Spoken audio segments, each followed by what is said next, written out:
the title of talk is Abortion and Poverty, the Reality. And before we actually start getting into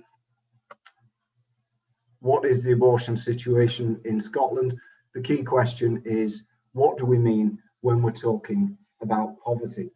And once we've dealt with that, we will then go on and say, have a look at the abortion statistics as they're linked to poverty in Scotland.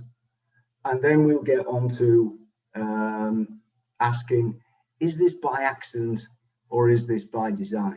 Okay, so is this an accident?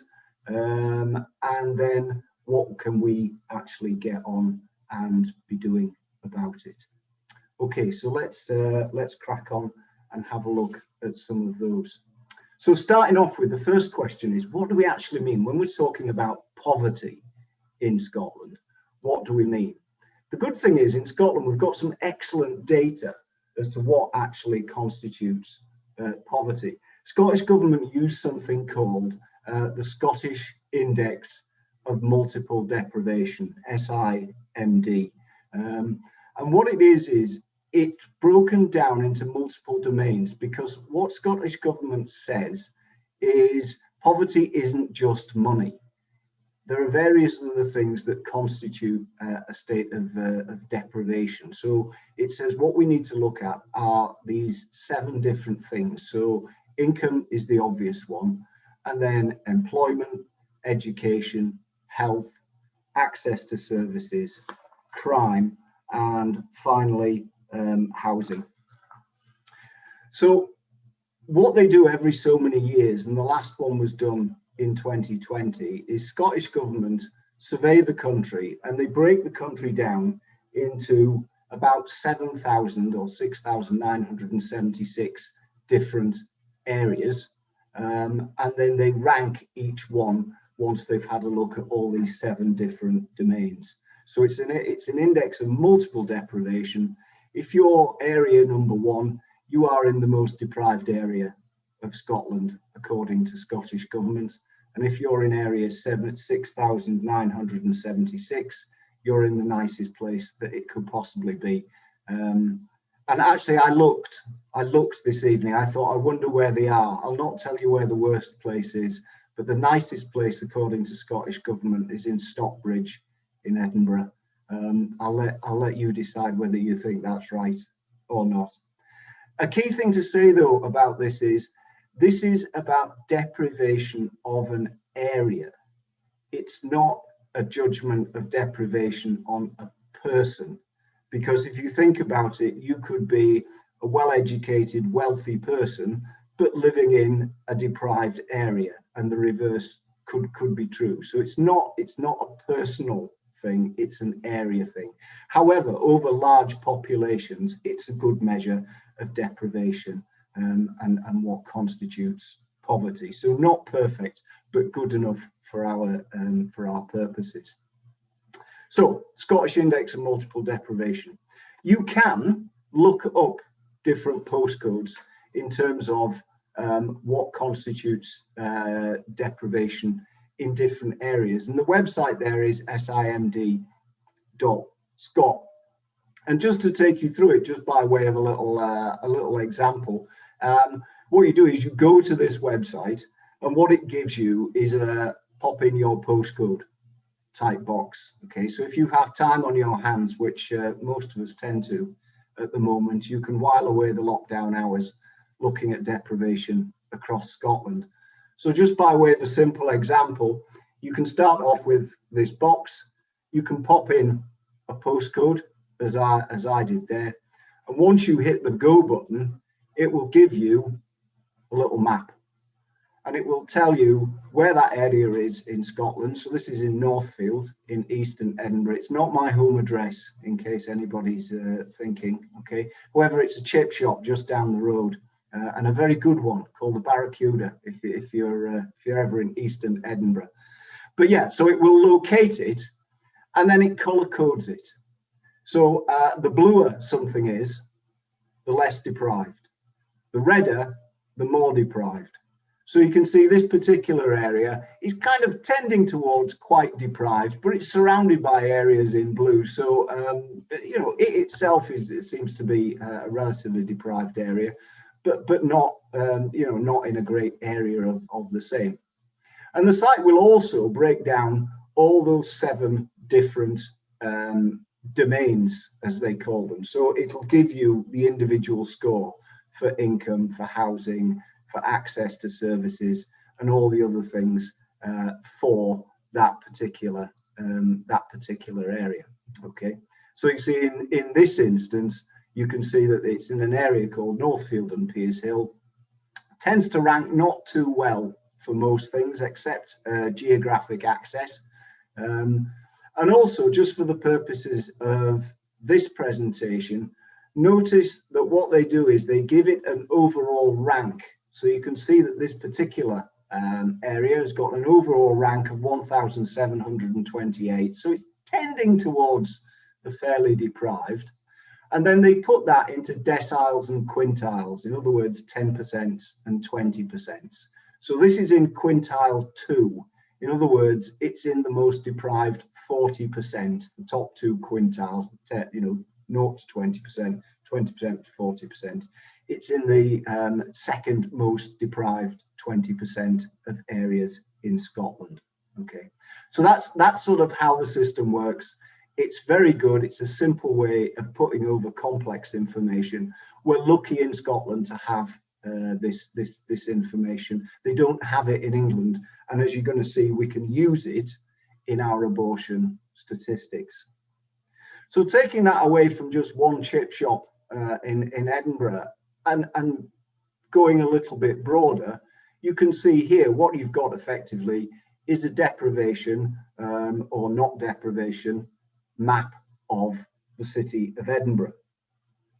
So what you can see just looking at Edinburgh, that Edinburgh's not doing too badly, but there are areas of quite serious deprivation that you can see marked out by the dark red. So over in the sort of the east and the southeast, particularly around the Craigmillar area, and then there's that area over to the west around Sighthill and Wester Hales, and then up in the north in you know, straight to, going from Granton across to places like Pennywell and places like that. But other areas of Scotland are in the dark blue, some of the least deprived, or sorry, other areas of Edinburgh. So they're some of the least deprived areas that there are. Okay, so that gives you an idea. Also important to understand that each of these little data zones, as they're called, that you can see by the boundaries, they're all roughly the same size of population. So they're roughly 800 people in each of these different data zones. You can see some are quite bigger than others, but that's probably because they're things like beaches or parks, or perhaps just, you know, underdeveloped areas. Okay, so that's what we're working. That's what we're working on. So how does this then apply to the subject of abortion? Well, it's used by Scottish Government with all sorts of social services. And as you can imagine, when somebody presents for abortion, they are asked for their address and postcode. And giving that postcode then allows you to assign them to one of these different data zones, and you can work out which quintile, in other words, which color, are they a dark blue, a dark red, or somewhere in between? How deprived is the area that they are coming from? Now, again, you might say not everybody gives their correct address. Some people are at temporary addresses, and all those things are true. But over the hundreds and thousands of people that go for abortion, it's a reasonable measure of what we're talking about. So taking that then into the abortion statistics, these are the figures for Scotland. And what you can see on the left-hand side of the screen, the first bar, is what's called, we call it SIMD1. So that's the deep reds. That's the most deprived 20%. So what we're saying is, and the figure is shown, the chart is giving abortion rates. So women from the most deprived areas of Scotland, the most deprived 20% of Scotland, have an abortion rate in 2019, which is where these figures come from. They have an abortion rate of 18.2 per 1,000. Okay. And then as you move across the right of the chart, when you come down to SIMD2, so that's where my chip shot was, that has an abortion rate, women from that area, or those types of areas, have an abortion rate of 15.5. Going along until you get to SIMD5, right over on the right-hand side, where women from these are the wealthiest, these are the dark blue areas, women from those areas have an abortion rate of 8.0. So in other words, across Scotland, women from the poorest areas have abortion rates more than twice as high as women from the most deprived areas. Okay, so that's the national situation. Now, we're talking about, or we're particularly interested in our archdiocese, St Andrews and Edinburgh. And in our archdiocese, we cover 4 different health boards. So we cover NHS Lothian, we cover NHS Fife, NHS Forth Valley, and NHS Borders. So what I want to do in the next couple of slides is just have a look at, okay, where are we vis-a-vis the national average? So looking at that then, let's bring in, to start with, NHS Lothian. So NHS Lothian are the yellow figures on your chart, or the yellow bars. So what you can see, and I haven't started to put all the individual numbers on here because I don't want to blind you with statistics. I think from this, or I hope from this, you'll get the point. What you can see in the grey are the Scottish figures, and then the yellow figures is NHS Lothian. So you should be able to see from a quick glance that the abortion rates in NHS Lothian are higher across almost all the different quintiles, all the different deprived groups. So you can see for SIMD1, remember that's the most deprived group or the area in Scotland, we have abortion rates over 20 per 1,000 women. Okay, so it's more than the national average. Moving on to Forth Valley, you can see it looks like it's getting worse, doesn't it? Because Forth Valley, I actually know the number for this one. So going to the most deprived quintile, again on the left, SIMD1, the number for that is 24 per 1,000 women. That is the highest abortion rate for a deprived group anywhere in Scotland, and that's in a health board in our archdiocese. And then again, you can see it's exactly the same pattern, isn't it? Going from left to right, the more deprived you are, the higher your abortion rate, and the less deprived the area you live in, the lower your abortion rate. Okay. So that's NHS Forth Valley. If we take it to Fife, abortion rate's not quite as high as Forth Valley, but still almost in all cases higher than the national average. So we've got SIMD1, women from the most deprived areas, again, above the average.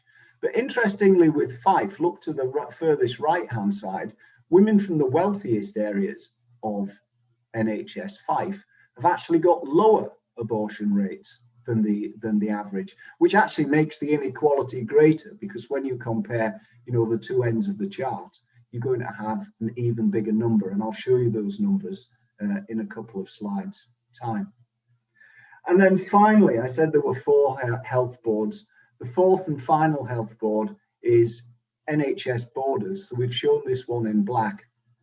And rural areas in Scotland tend to have lower abortion rates than the national average.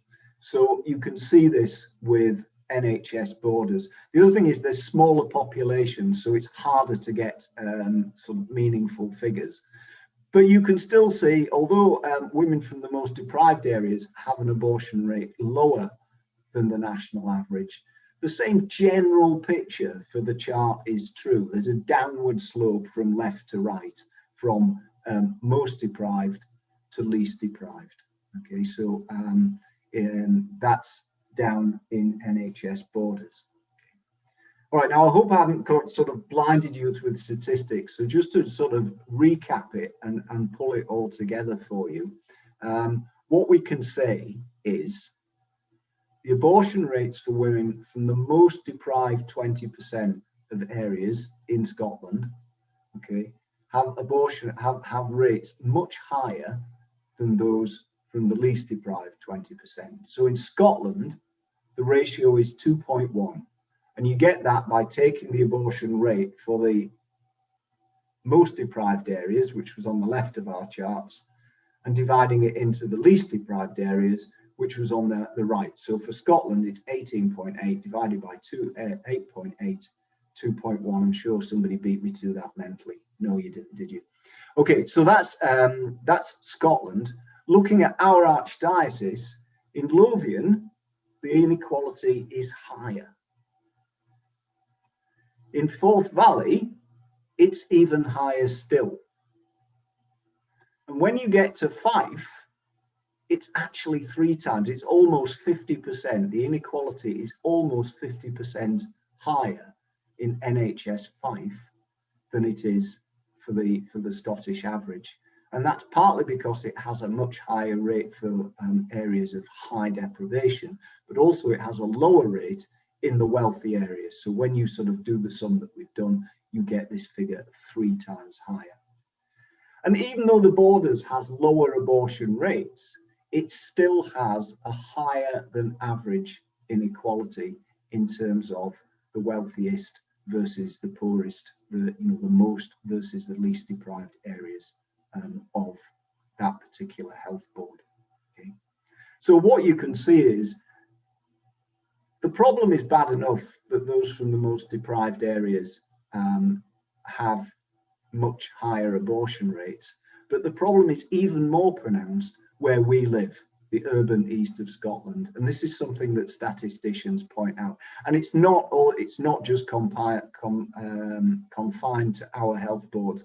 Tayside historically also has this inequality as well. Okay, but this inequality is present across the whole of Scotland. It's just worse where we live, and therefore, as I'm going to say later, gives us an even greater reason for getting on and doing something about it. Okay, all right, so that's where we are. The next question is this an accident? And I'm not going to answer the actual question for you, but you can decide for yourself. I'm going to do it with pictures.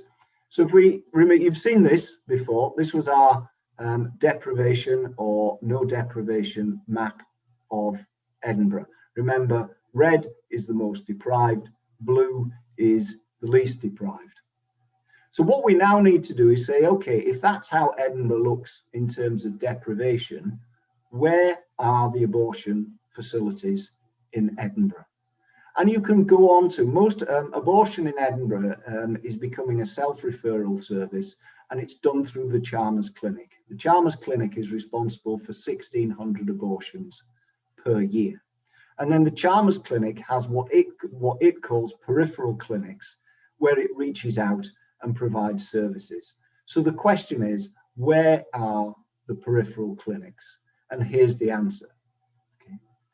So it has 5 different peripheral clinics. So these are the peripheral sexual health clinics in the city of Edinburgh that provide what's called TOPAR, termination of pregnancy and referral. So working round from sort of roughly the 12 o'clock position, there's one in Leith, which, as you can see, is sort of in the orange. It's kind of middling, but moving towards deprived. There's one in Craigmillar, which is slightly darker with some areas of the most deprived. We've then got a couple in Sighthill and Wester Hales, which is that deprived corridor to the west of Edinburgh.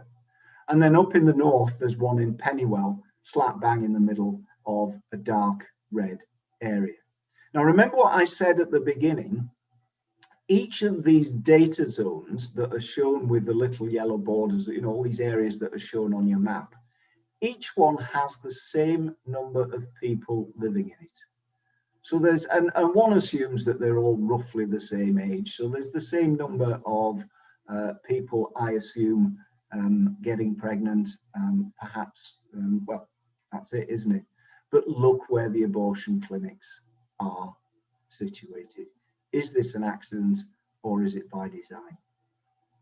Now, NHS Lothian covers more than just the city of Edinburgh. Okay, it covers the counties or the areas of East Lothian, West Lothian, and Mid Lothian. So the Chalmers Clinic also has its outreach clinics, or its peripheral clinics as it calls them, in these areas as well. So here's the out of town versions. So we've got one in Tranent. We've got one in Whitburn, okay, in West Lothian. Tranent's East Lothian. We've got one in Bathgate. We've got one in Dalkeith, Mid Lothian.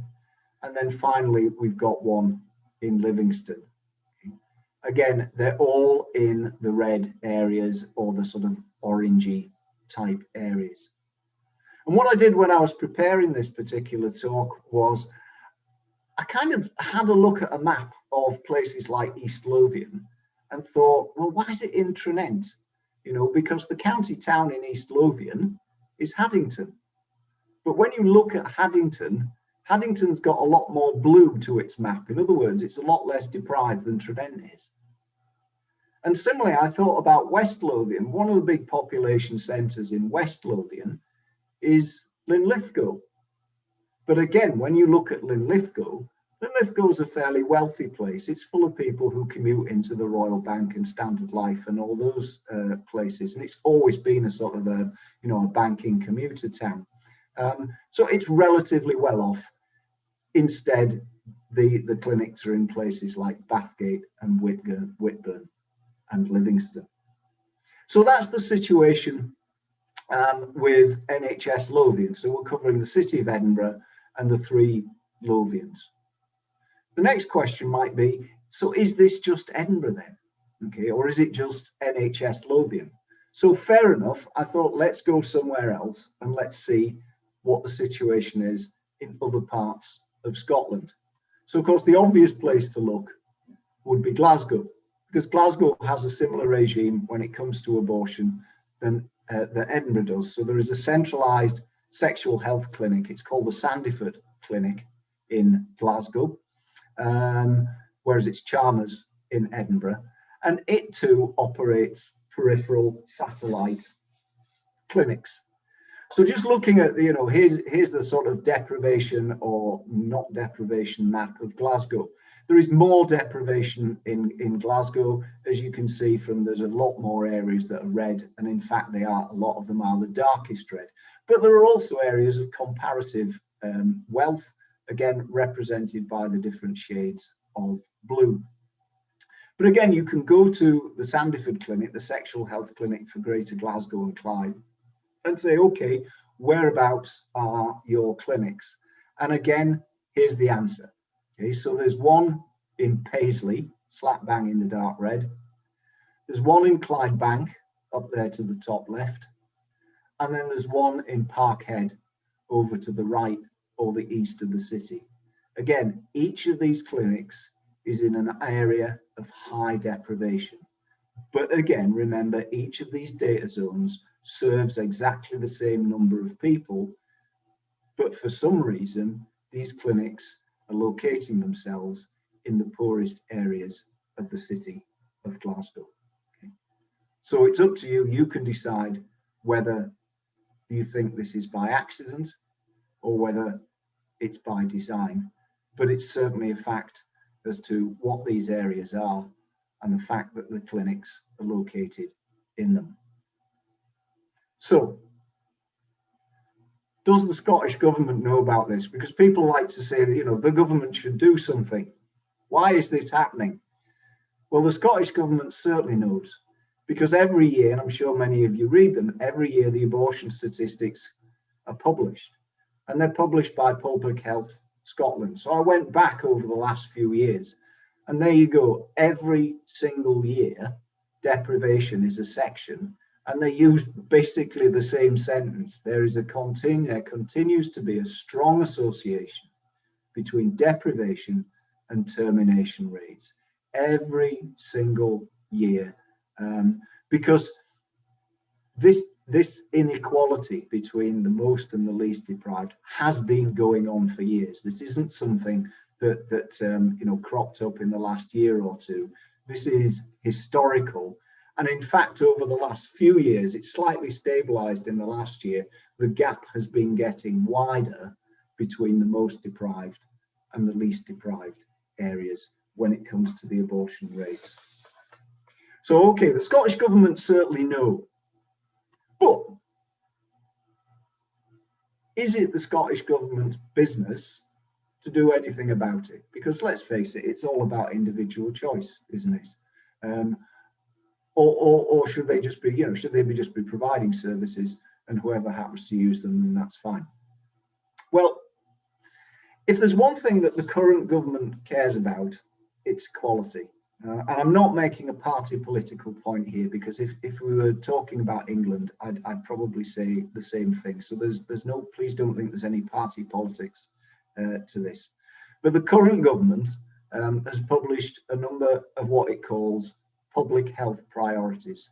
And health priority number 5, what it wants to achieve is a sustainable, inclusive economy with equality of outcomes for all. Now remember, equality of outcome is different from equality of opportunity. But it goes on to, in this same priority 5, it goes on to say that poverty and inequality remain the biggest and most important challenge to Scotland's health. Well, that's a well-known and accepted fact. There is a link between health and wealth. The less of it that you have, the worse your health will be in general over a population. Okay, Scottish Government on paper should most definitely care, because there is a massive inequality going on here. The interesting thing though is, when we talk about inequality, we usually think about somebody having less of something. Whereas in this case, the group that's been discriminated against, those in the most deprived areas, they've actually got more of something. It's often argued that poor people need abortion, poor women need abortion, rich women can always pay for it and find it somehow. The reality in Scotland is the reverse. Rich women are not choosing abortion as much as poor women are. And poor women have probably got more abortion than they desire. And of course, abortion itself has well documented outcomes in terms of how that affects women's physical and psychological health. Now, this isn't a presentation on the ill effects of abortion. I suspect I don't have to convince most people who are on the call. But if you want a good document just for going over that particular subject in some detail, I'd recommend Spock's publication called Abortion and Women's Health. And what that is that's a collection of papers linked to all sorts of health information. So it's generally reviewing and aggregating lots and lots of scientific papers about the effects of abortion on women's health. So it's a very good thing to get your hands on. If you go to Spock's website, you can find it. All right. Okay, so is it by accident? Is it by design? The answer's up to you. But when you look at Edinburgh, you look at the Lothians, and you look at Glasgow, all the abortion facilities appear to be in the most deprived areas of town. And in fact, I've seen evidence for this sort of thing internationally. There was somebody who came and worked in the Pro-Life Office last year, and her family was involved with pregnancy support services in Florida. And one of the things that she had done is she had created a map of Florida, and she had plotted on that map the areas where not inequality, not income and things, but they looked at ethnicity. So they looked at the areas that had high populations of African Americans and high populations of Mexican or South American people versus white areas. And then what they'd done is they'd plotted the abortion clinics. And guess what?